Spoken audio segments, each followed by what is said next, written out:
All right, so this is my install of the Titan RV fan controller that's way overpriced, but it comes with a variable speed fan, which was kind of what I wanted, the ability to turn it on and off by a controller from the inside. I've got a Wolf Pack toy hauler. It's just a pull behind, it's not a fifth wheel. So what I did was my wife didn't want to see the controller anywhere. So what I did was I took this cabinet up here and I just mounted it so I can see what's going on. It comes with 3M double-sided tape. So that's what I put it on. And then I had to drill a hole through my cabinet, just right there.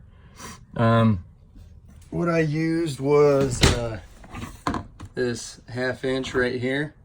I used that. This, however, still wasn't quite big enough. I had to kind of drill to the side a little bit to kind of make it a slightly oval shape in order for the connector to fit through. So it wasn't a big deal.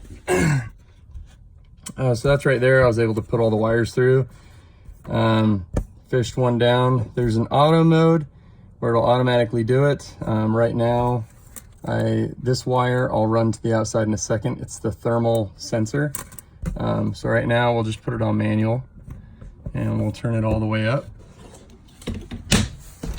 And let's go take a look.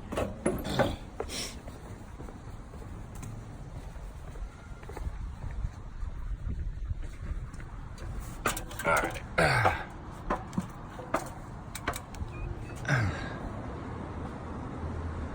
All right, so what I did, let me move this rag out of the way. So this is still hanging and I'm just gonna Gorilla Tape it up. So here's the fan. This pushes quite a bit of air. Now this is actually the second fan. The first fan, I plugged it in, it worked. I stuck it up here. I didn't mount it. I just kind of put it up here and it kept my fridge cold because my fridge has been super warm. So I put it up here by the condenser fins, right where this is at, and it worked, kept it cold. Unplugged it, mounted it, replugged everything back in, and for some reason it didn't work. Like only one fan would work.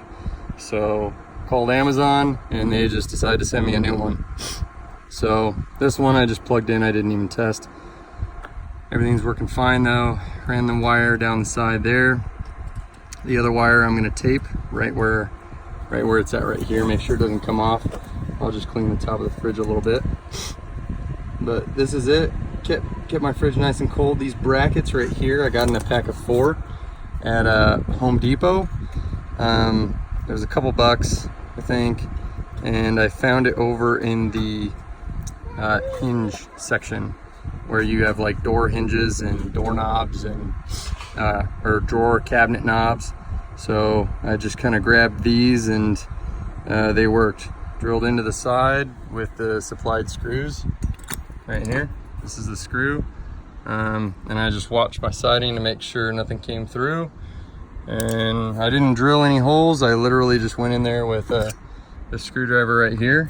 I just went in, applied some pressure as I screwed, and it eventually bit and went through. It took a minute. So, but they're running.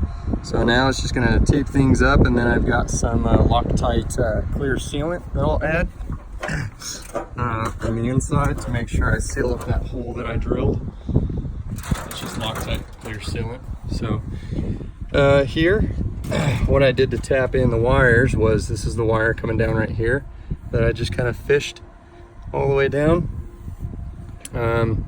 So right here, you've got your box, and you've got your ground wire here and your 12 volt. I mean, it tells you ground and 12 volt. So what you do, your black is your negative and your red is your positive, just like a car battery. So what I did was, now this, when I pulled it off from the factory, it actually just pulled out. They didn't crimp the one that came from the factory. They didn't actually crimp it. So I had to go buy a new one and put the wires in and crimped it down.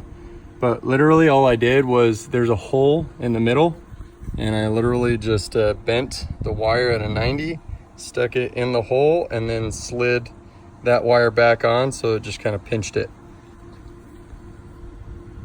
As you can see there, you can kind of see it wrapping up and going through that hole where it's pinched it, so that way it's got power. That's the ground.